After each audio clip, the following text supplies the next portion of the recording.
হলে এই মহতী অনুষ্ঠানে উপস্থিত আছেন আমাদের মধ্যে শান্তিবাজার মহকুমার পুলিশ আধিকারিক বাপি দেববর্মা মহোদয় এবং উপস্থিত আছেন আমাদের বাইকরা থানার বড়বাবু ভগবানের নামে নাম বিষ্ণুচন্দ্র দাস মহোদয় এবং মহেন্দ্র বিশ্বাস, নারায়ণ সিং এবং এই এলাকার গণ্যমান্যজন, ডাক্তার, স্বাস্থ্যকর্মী বৃন্দ এবং সোসাইটি সদস্য সবাইকে আজকের এই মহতী দিনে আমি অনেক অনেক শুভেচ্ছা অভিনন্দন জানাই।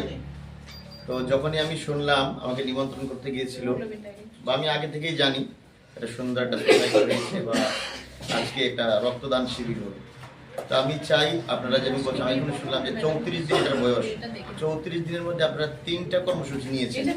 বিশেষ করে আমাদের নন্দীর আবারের উদ্যোগে, নন্দীর আবার যেটা আজকে স্পন্সর এরকম সমাজের যারা প্রতিষ্ঠিত সহৃদয়বান, টাকা পয়সা অনেক লোকের থাকতে পারে, কিন্তু সবার তো ধনে মনে ভগবান দেয় না। কাউকে ধন দিয়েছে মন নাই, কাউকে মন দিয়েছে ধন নাই। তো তাদের কাছে গিয়ে আমরা যদি তাদের কাছে কিছু চেয়ে সমাজের কাছে করতে পারি, সোসাইটির কাছে আমি অনুরোধ করবো, শুধু রক্তদান নয়, সমাজ আমাদের বাইকরা নয়, যতটুকু আপনাদের সম্ভব হয় সারা ত্রিপুরাতে ধর্মনগর থেকে একদম সাবরুম পর্যন্ত আপনারা যাবেন। আমি অনুরোধ রাখবো রক্তদান মানুষদের জন্য নিয়ে মানুষের কাছে পৌঁছে দেবেন। যারা রক্তদান করছেন তাদেরকে আমি সাধুবাদ জানাই। আপনাদের নিমন্ত্রণ করা হয়নি, তবু আপনারা স্বেচ্ছায় এসছেন। বলছে যারা স্বেচ্ছায় দেয় তারা দাতা, আর যারা দিয়ে একদম করে তাদের বিজ্ঞাপন দাতা। স্বেচ্ছায় তারা প্রকৃত দাতা, আপনারা স্বেচ্ছায় দিতে এসছেন।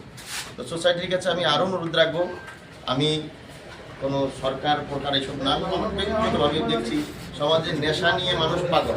সোসাইটির আপনারা যদি একটু নেশা বিরোধী অভিযান চালান, যে সমাজে যারা যারা এইসব কারবারের সঙ্গে যুক্ত, পুলিশ প্রশাসনের সঙ্গে মিলে আপনারা যদি এটা করেন, আমি আরও বেশি খুশি হব।